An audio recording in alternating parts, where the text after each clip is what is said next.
Hello students, मेरा नाम है Rajesh Chamola, teacher science ICT virtual class Dehradun से। और आज हम बात करने वाले हैं क्लास 9th के इस क्लास में चैप्टर नंबर 9 बल तथा गति के नियम, इस चैप्टर के ऊपर। हमने पिछली क्लासेस में आपके काफ़ी चैप्टर्स कवर किए हैं स्टूडेंट्स, और लास्ट क्लास की बात करें तो उसमें हमने मोशन या गति अध्याय, जो कि आपका चैप्टर नंबर 8 था, उसे कंप्लीट किया था। आज हम बात करेंगे चैप्टर 9, जिसका कि टाइटल है बल तथा गति के नियम, force and laws of motion. Students, इस चैप्टर में हम ब्रीफली डिस्क्राइब करेंगे बल होता क्या है, कैसे बल अस्तित्व में आता है, गति का बल से क्या संबंध है, जो कि हमने पिछले चैप्टर में पढ़ा था, और किस किस प्रकार से बल के आधार पर हमने गति के नियम दिए। बल है क्या, हम इस बात को सबसे पहले आज समझते हैं। पिछले चैप्टर में हमने ये बात पढ़ी थी कि गति किसी वस्तु की गति है, वो उसका एक गुण है, ठीक है, उसका एक फिनोमिना है। हम गति को महसूस कर सकते हैं या फिर हम उसका निर्धारण कर सकते हैं एक परिभाषा के आधार पर, और वो परिभाषा ये है कि वस्तु की स्थिति में परिवर्तन होना चाहिए उसके समय के सापेक्ष। ओके, तो यदि समय परिवर्तन हो रहा है, वस्तु की स्थिति में परिवर्तन हो रहा है, तो हम कहेंगे वस्तु गति की अवस्था में है। इसमें हमने कहा था, एक मुख्य बात ये थी कि निर्देश बिंदु यानी फ्रेम ऑफ रेफरेंस, कि हम वस्तु की जो स्थिति है उसका अवलोकन, उसको हम किस जगह से मेजर कर रहे हैं, किस बिंदु से हम देख रहे हैं। तो इसमें मैंने आपको एक बात ये बताई थी कि हमें कई बार कोई वस्तु हमें लगता है कि स्थिर है, लेकिन दूसरे व्यक्ति को दूसरी स्थिति से वो वस्तु गति की अवस्था में लग सकती है। तो गति की अवस्था के लिए हमारे पास एक मुख्य बात ये याद रखनी चाहिए कि जो निर्देश बिंदु है उसका इंपॉर्टेंस भी बहुत ज़्यादा होता है। फॉर एग्जाम्पल, हम ये बात करें कि पृथ्वी के ऊपर हम रेस्ट की पोजीशन में, एक मेज है, उस मेज के ऊपर कोई किताब रखी हुई है, या फिर आपके घर है, घर के छत में पानी की टंकी हम रखते हैं, तो वर्षों से वहाँ रखी हुई है, वो रेस्ट की पोजीशन में, आप कहते हैं विराम की अवस्था में। लेकिन जब मैं पृथ्वी से बाहर जाऊंगा, जब मैं चांद से देख रहा हूँ, तो चांद से पृथ्वी घूम रही होगी, तो वो टंकी, जो पानी की टंकी जिसकी आप बात कर रहे हैं, या फिर जो मेज के ऊपर पुस्तक रखी हुई है, वो भी पृथ्वी के साथ घूमेगी, यानी उसकी स्थिति में परिवर्तन हो। तो पृथ्वी से यदि मैं उसे देख रहा हूँ तो वो विराम की अवस्था में, लेकिन यदि मैं किसी दूसरे ग्रह से उस वस्तु को देखूंगा तो वो गति की अवस्था में होगी। इस प्रकार से हम गति का निर्धारण करते हैं। बल के लिए हम गति को किस प्रकार से रेफरेंस ले सकते हैं, किस प्रकार से हम गति के आधार पर बल को समझ सकते हैं। तो फॉर एग्जाम्पल, आप ये समझिए, कोई वस्तु विराम की अवस्था में है, कोई वस्तु रेस्ट की पोजीशन में है। अब रेस्ट की पोजीशन से उसको गति की अवस्था में लाने के लिए आपको क्या करना पड़ेगा। सपोज एक एग्जाम्पल लेते हैं कार का। एक कार रुकी हुई है और हम उसे चाबी से नहीं, हमें उसे स्टार्ट करना है। तो यदि वो चाबी से स्टार्ट नहीं हो रही है, वो रेस्ट की पोजीशन में, विराम की अवस्था में, तो आप क्या करेंगे, आप उस पर धक्का मारेंगे, आप उसे पुश करेंगे। और जब आप उस पर धक्का मारेंगे, जब आप 3-4 लोग मिल करके एक कार पर धक्का लगाएंगे, तो वो चलने लगेगी, वो गति की अवस्था में आएगी। समझ रहे हैं आप, विराम की अवस्था से गति की अवस्था परिवर्तन हो रही है। कैसे हुई, जब आपने धक्का लगाया, जब आपने पुश किया। ऐसे ही दूसरा एग्जाम्पल, यदि आप कमरे में जाना चाहते हैं, रूम में जाना चाहते हैं, और रूम में दरवाजा लगा हुआ है, तो आप क्या करेंगे, आपको दरवाजे को खींचना पड़ेगा दरवाजे को खोलने के लिए। तो यहाँ पर क्या हुआ, यहाँ पर दरवाजा विराम की अवस्था में था, आपने उसकी स्थिति में परिवर्तन करा, उसे गति की अवस्था में लाए। कैसे, उसे खींच करके। दो एग्जाम्पल में हम किसी विराम की अवस्था वाली वस्तु को गति की अवस्था में लाए। एक बार हमें उस वस्तु को धकेला और एक बार हमने उस वस्तु को खींचा, यही बल है। बल को आप कैसे डिफाइन करते हैं, जब हम किसी वस्तु को धकेलते हैं या किसी वस्तु को खींचते हैं, तो ये बल कहलाता है। सीधी सीधी भाषा में आपको इतना समझना है। अब वो बल हम सिर्फ अपने द्वारा दे सकते हैं या फिर किसी मशीन के थ्रू, लेकिन बल की परिभाषा यही होती है।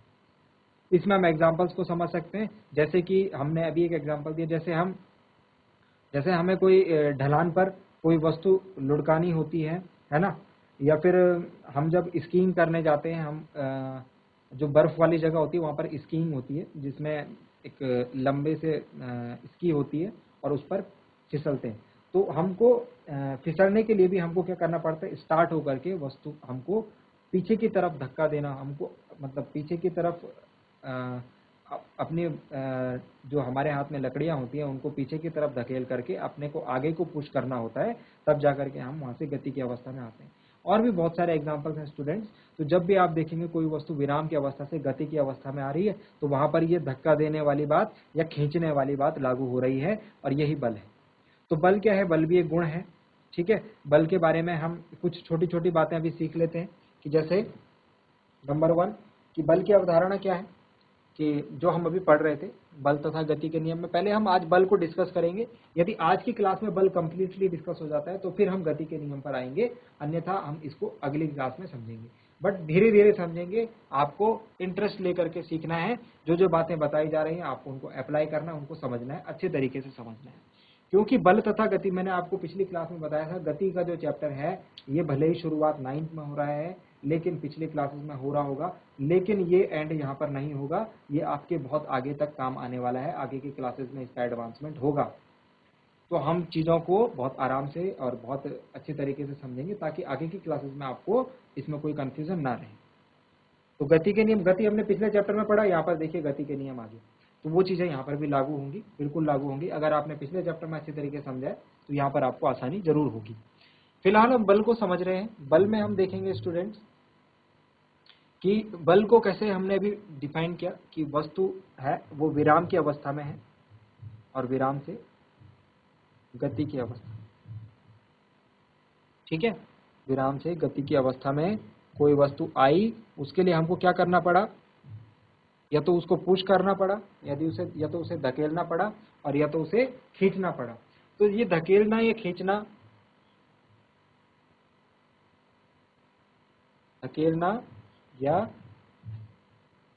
खींचना किसी वस्तु को, यही बल होता है।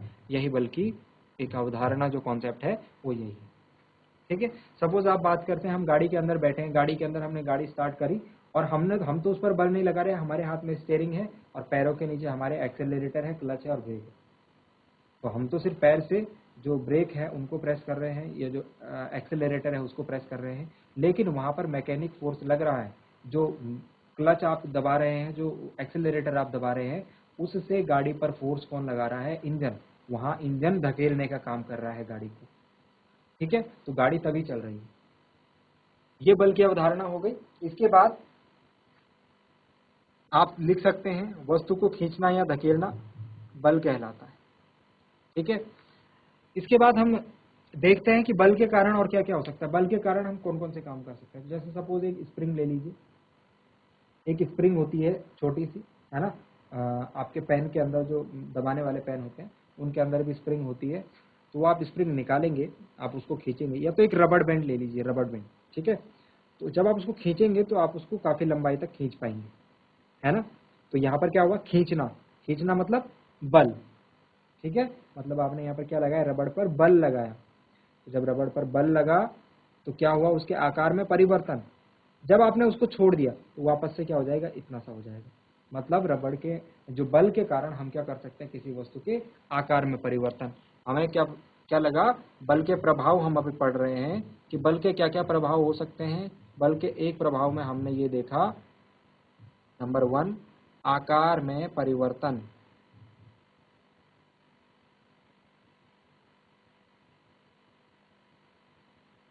आकार में परिवर्तन किस प्रकार से स्टूडेंट्स? तो सपोज ये एक स्प्रिंग है, ठीक है, ये प्रैक्टिकल आप रबड़ के साथ भी कर सकते हैं। जब आप इसे इस कोने से और इस कोने से खींचेंगे तो ये कुछ इस प्रकार से हो जाएगी। ठीक है, मतलब ये इतनी छोटी स्प्रिंग इतनी बड़ी हो गई। तो आकार में परिवर्तन, इसका आकार इतना था, अब इसका आकार इतना हो। बात समझ में आ गई? तो ये हो गया नंबर 1, बल के प्रभाव, आकार में परिवर्तन। और क्या क्या परिवर्तन हो सकते हैं स्टूडेंट्स? और सपोज एक बैलून को आप फुला लीजिए, एक गुब्बारे को आप फुला लीजिए। ठीक है, और गुब्बारे को फुलाने के बाद आप उसे हाथ से दबाइए। गुब्बारे को फुलाने के बाद हाथ से दबाइए तो दब जाएगा, है ना, चपटा हो जाएगा। मतलब ज़्यादा जोर से दबाएंगे, यदि ज़्यादा हवा भरेंगे गुब्बारे में, उसे ज़्यादा जोर से दबाएंगे तो फूट जाएगा।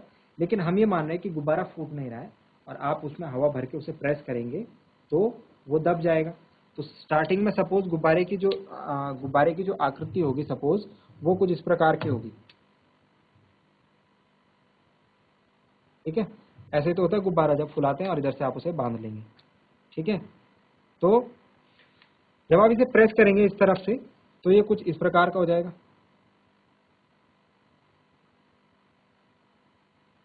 ठीक है, प्रेस करेंगे तो ऐसे चपटा हो जाएगा ना, ऐसे हाथ से दबा रखा है मैंने इसे, ठीक है, हाथ से दबा रखा चपटा।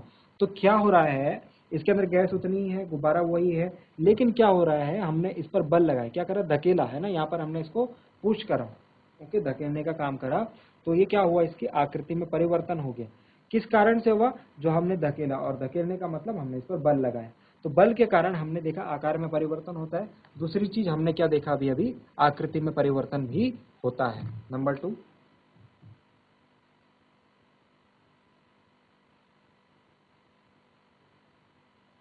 आकृति में परिवर्तन, ये भी बल का एक प्रभाव है। ठीक है स्टूडेंट्स, इसके बाद और कौन कौन सा प्रभाव हो सकता है, और एक और प्रभाव जो हम अभी पढ़ रहे थे ऊपर, कि वस्तु, सपोज कोई वस्तु विराम की अवस्था में, अभी हमने देख लिया गाड़ी बंद थी, कार बंद थी, वो चाबी से स्टार्ट नहीं हो रही थी, हम 3-4 लोग मिलकर के उस पर धक्का लगाया और गाड़ी स्टार्ट हो गई, विराम से गति की अवस्था। गाड़ी चल रही है, गाड़ी गतिमान है, अभी हमने क्या करना है उसकी, अभी हमने उसको रोकना है, तो रोकने के लिए हम क्या करेंगे, ब्रेक लगाएंगे। ब्रेक लगाने से क्या होगा, गाड़ी पर हमने क्या करा, गाड़ी को खींचने का काम करा, गाड़ी आगे चल रही थी तो हमने उसको पीछे खींचने का काम करा, तो ये काम किसने करा, ब्रेक ने करा। यहाँ पर ब्रेक ने क्या करे, गाड़ी पर बल लगाए और गाड़ी रुक गई। विराम थी, गति की अवस्था, गतिमान थी, हमने ब्रेक लगाए, गाड़ी रुक गई, वापस विराम की अवस्था। तो मतलब वस्तु की गति की अवस्था को हम परिवर्तित कर सकते हैं। कोई चीज रुकी हुई है, अगर उसे चलाना है, कोई चीज चल रही है, अगर उसे रुकाना है, तो हमें वस्तु पर बल लगाना पड़ेगा। तो बल के कारण हम ये भी देख सकते हैं कि वस्तु की गति की अवस्था में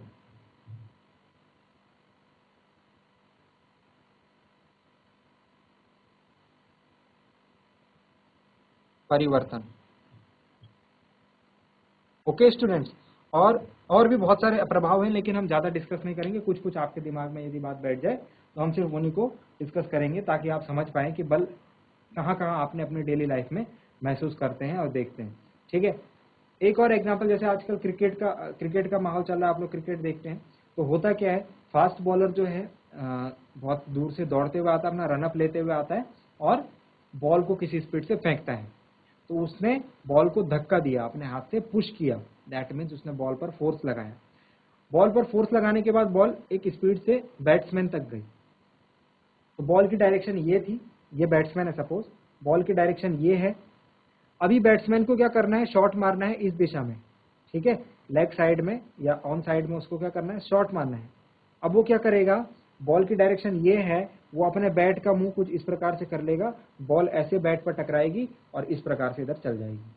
बात समझ में आ रहा है, क्रिकेट तो आप देखते होंगे, तो क्या हुआ, बॉल इधर से आई इतनी तेजी से, और उसको अगर ऑफ में शॉट मारना है तो बॉल का बैट का फेस यूं कर देगा और ऐसे शॉट लग के इधर चल जाएगी, है ना। तो मतलब वो क्या कर रहे हैं, बॉल को, बॉलर जो है वो बॉल को पुश कर रहा है, और वहां से बैट्समैन क्या कर रहा है, अपने बैट से बॉल को पुश कर रहा है, अपने से दूर फेंक रहा है ना, उसकी उसकी दिशा में परिवर्तन कर रहा है। तो जो दिशा ऐसे जा रही थी बॉल की, वो शॉट मारने के बाद ऐसे जाएगी, या ऐसे जा सकती है, या फिर वो किसी भी दिशा में शॉट मार सकता है। तो यानी आपने देखा बल के कारण हम क्या कर सकते हैं, वस्तु की दिशा में परिवर्तन, यानी गति की दिशा में परिवर्तन। यहाँ पर हम गतिमान, हमने एग्जांपल लिया कि बॉल गतिमान है, तो गति की दिशा में परिवर्तन।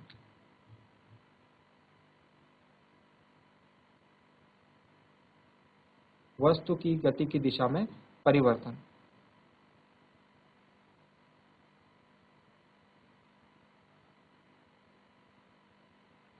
ठीक है, और भी बहुत सारी चीजें हो सकती हैं, वो हम अभी डिस्कस अब नहीं करते हैं। हम अब इसमें आगे के पार्ट में बढ़ते हैं। हमने इसमें बल को समझ लिया है, बल क्या होता है, और एक प्रकार का बल, अब हमको ये समझना है कि एक प्रकार का बल वो होता है जो हम यहाँ पर देख पा रहे हैं, जो हम डायरेक्ट अप्लाई कर रहे हैं, है ना, किसी वस्तु को हम खींच रहे हैं या धकेल रहे हैं, वो हम महसूस कर पा रहे हैं। लेकिन एक प्रकार का बल वो होता है जिसे हम महसूस तो करते हैं, लेकिन हम उसे आरोपित नहीं करते, मतलब वो बल हम नहीं लगा रहे हैं, वो बल वस्तु पर हमारे लगाए गए बल के कारण लग रहा है।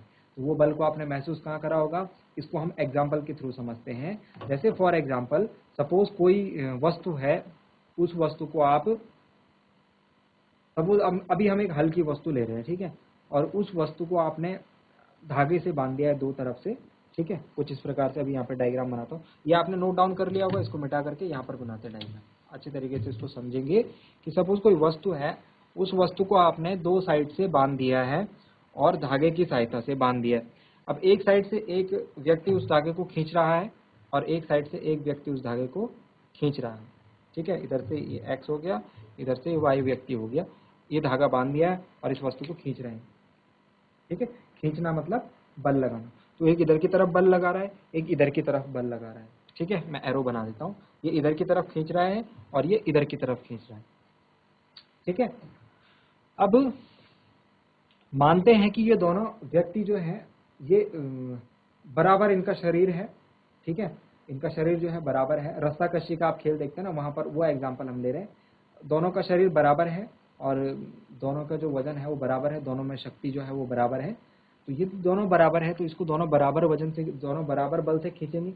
यदि जब दोनों इसको बराबर बल से खींचेंगे तो इधर से भी बराबर बल से खींची जा रही है वस्तु, इधर से भी बराबर बल से खींची जा रही है। तो ये जो बीच में जो वस्तु है ये कहीं हिल नहीं पाएगी, है ना, ये कहीं हिल नहीं पाएगी। मतलब कि ये विराम की अवस्था में रहेगी जब x और y दोनों बराबर बल लगाते हैं। बात समझ में आ रही है?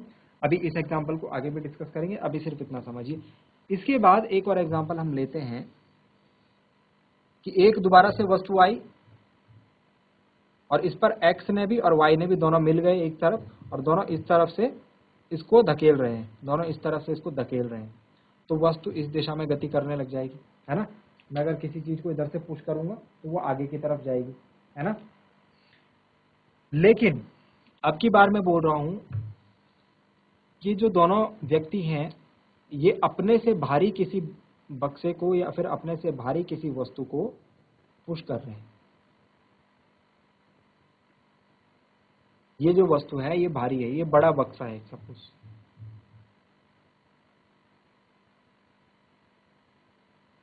ये एक बड़ा बक्सा है। तो आप भी देखते होंगे अपने घर में जब आप सामान की शिफ्टिंग करते होंगे तो जब आप किसी भारी चीज को पुश करने की कोशिश करते हैं या उठाने की कोशिश करते हैं तो वो नहीं उठ पाती। हम पुश करने की बात कर रहे हैं, यहाँ पर गति की अवस्था में लाने की बात कर रहे हैं, उसको मूव करने की बात कर रहे हैं।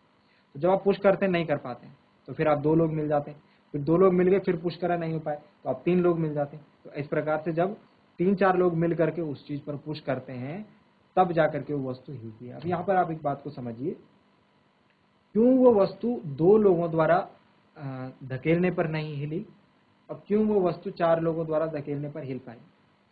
देखिए स्टूडेंट्स, जब आप किसी वस्तु पर बल लगाते हैं, आप धकेलने का काम कर रहे हैं यानी आप इस पर बल लगा रहे हैं, तो एक बल स्वतः ही जनरेट हो जाता है जो कि इस बल का विरोध करता है। उसे ये बल नहीं चाहिए, वो मना करेगा। वो बल इसको अपोजिट, अगर आप यहां से धक्का दे रहे हैं तो वो अपोजिट इसको धक्का देगा उतने ही बल से। समझ रहे हो बात को? मतलब कि आप इसको इस दिशा में पुश कर रहे हैं लेकिन कोई और इंसान है जो कि इसको इस दिशा में पुश कर रहा है, अपोजिट, आपके अपोजिट। जैसे फर्स्ट में आप एग्जांपल समझ रहे हैं, है ना। जैसे आप सपोज किसी चीज को आगे की तरफ धक्का मार रहे हैं और कोई दूसरी तरफ से उसको पीछे की तरफ धक्का मारेगा तो आपको ज्यादा पुश करना पड़ेगा, ज्यादा बल लगाना पड़ेगा। ऐसा ही यहाँ पर आप दो लोग मिलकर के इस पर पुश कर रहे थे लेकिन इस पर पीछे की तरफ भी कोई इसको वापस धक्का मार रहा है। इस व्यक्ति का नाम है जो इसको पीछे की तरफ इस बल के विरोध करता है यानी इसकी विपरीत दिशा में लगता है। इस व्यक्ति का नाम है घर्षण और इस बल का नाम है घर्षण, friction. Friction is a force, consequential force. Consequential force मतलब इसका जन्म कब होगा? जब आप इस वस्तु पर बल लगाएंगे, इस वस्तु को हिलाने का प्रयत्न करेंगे, तब जाकर के ये वस्तु जो है, ये वाला जो बल है ये अस्तित्व में आएगा, घर्षण। तो ये घर्षण एक ऐसा बल है स्टूडेंट, जब जब आप किसी वस्तु पर बल लगाते हैं और वो वस्तु किसी सरफेस पर, ओके, किसी सरफेस पर, दो सरफेस के बीच में वो वस्तु होती है और आप उस वस्तु को उस सरफेस के ऊपर गतिमान, यदि उस वस्तु के उस सरफेस के ऊपर, उस तल के ऊपर खिसकाने का या फिर गति करने का या फिर धकेलने का या फिर खींचने का प्रयत्न करते हैं, यानी उस सरफेस के ऊपर आप उस पर बल लगाते हैं, तो ये सरफेस के पास घर्षण बल होता है। ये तल जो है उस वस्तु को वापस उल्टी दिशा में बल लगाता है। ये बल कितना होगा? ये बल होता है, हम ये बोल सकते हैं कि इस बल का निर्धारण हम एक सीमा तक कर सकते हैं। मतलब कि जब आप, ये वस्तु कोई ज्यादा भारी होगी तो एक लोग दो लोग भले इसे ना हिला पाए, लेकिन जब ज्यादा लोग मिल जाएंगे तो तब ये बल कम हो जाएगा तब ये वस्तु हिल पाएगी। बात समझ रहे हैं?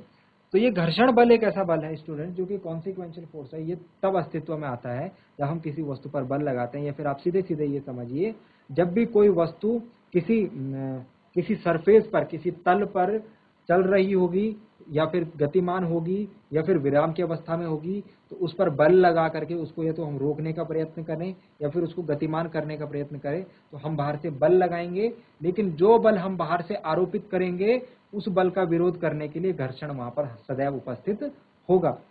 इसका उदाहरण आप कहाँ देखेंगे? इसका उदाहरण आप देखेंगे गाड़ी में। जब आप गाड़ी चलाते हैं, गाड़ी स्पीड से चल रही है, और जब आप गाड़ी पर ब्रेक मारते हैं, तो ये ब्रेक क्या है? ये बल है। ये बल आप आरोपित कर रहे हैं। क्यों आरोपित कर रहे हैं? गाड़ी की जो गति की अवस्था है उसको रोकने के लिए, उसको विराम की अवस्था में लाने के लिए ब्रेक लगाया, हमने बल लगाया, घर्षण उत्पन्न होगा। जब भी हम बल लगाते हैं, मैंने कहा ये घर्षण उत्पन्न होगा। घर्षण उत्पन्न हुआ, वो क्या करेगा? गाड़ी को जिस दिशा में आप बल लगा रहे हैं उसके अपोजिट दिशा में वो काम करेगा। यानी आप बल आगे की दिशा में लगा रहे हैं तो वो गाड़ी को पीछे की तरफ खींचने का काम करेगा। बात समझ में बात आ रही है? तो वहां पर क्या होता है, आप देखते हैं कि गाड़ी के टायर जो हैं वो घिसने लगते हैं, ड्यू टू कि आप उसमें इतना बल आरोपित, वो गतिमान अवस्था में, और उसको अपोजिट डायरेक्शन में आप खींचते हैं, तो वहां पर घर्षण के कारण सड़क के साथ जो तल के साथ उसका संपर्क होता है, उसमें घर्षण के कारण उसके टायर जो होते हैं वो घिसने लगते हैं। ठीक है, इसी प्रकार से आप देखते होंगे घर्षण की वजह से जो है बहुत सारा नुकसान, ये टायर का एक नुकसान तो ये हो गया, और भी बहुत सारे नुकसान। जो मशीन्स होती है, मशीन के अंदर बहुत छोटे छोटे पार्ट होते हैं, उनको लगातार घूमना होता है, लगातार काम करना होता है। अब वो लगातार घूमेंगे तो एक, जैसे सपोज ये एक पार्ट है, ये एक पार्ट है, अब इसके ऊपर इस प्रकार से उसको आगे पीछे गति करनी है, या फिर इस प्रकार से इसको गोल गोल घूमना है। अब दोनों संपर्क में है, दोनों गति कर रहे हैं, मतलब बल लग रहा है और घर्षण यहाँ पर उत्पन्न हो रहा है। घर्षण के कारण क्या होगा? बहुत टाइम यूज होने के बाद ये पार्ट्स क्या होंगे? खराब हो जाएंगे, इनकी जो सरफेस है वो खुरदरे हो जाएंगे घर्षण के कारण, क्योंकि घर्षण वहां पर उत्पन्न हो रहा है। उससे बचने के लिए हम क्या करते हैं? लुब्रिकेंट्स का यूज करते हैं, ग्रीस का यूज करते हैं, तेल डालते हैं मशीनों में। तो ये सारी चीजें थी स्टूडेंट्स घर्षण से संबंधित। घर्षण अभी आपके टॉपिक में उतना ज्यादा इसके बारे में डिस्कशन है नहीं, लेकिन आप समझिए घर्षण जो है एक प्रकार का इनविजिबल घोस्ट फोर्स इसे आप कह सकते हैं।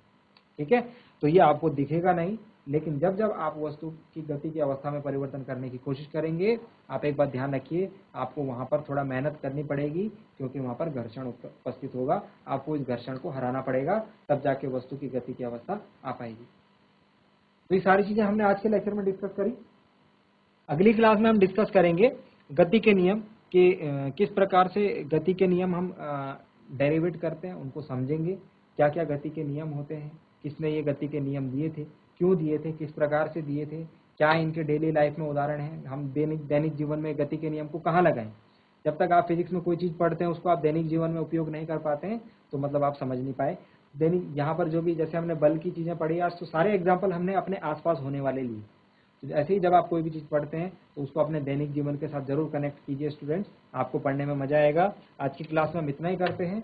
उम्मीद करता हूँ कि आपको आज का जो पढ़ाया गया है बातें हैं वो समझ में आई होंगी। आप इस चैप्टर को रिवाइज कीजिएगा, इसको और अच्छे तरीके से समझिएगा। अगली क्लास में हम मिलते हैं गति के नियम के साथ। इसको रिवाइज करने के लिए आप डीडी उत्तराखंड के यूट्यूब चैनल पर जाकर के देख सकते हैं। बहुत बहुत धन्यवाद स्टूडेंट्स।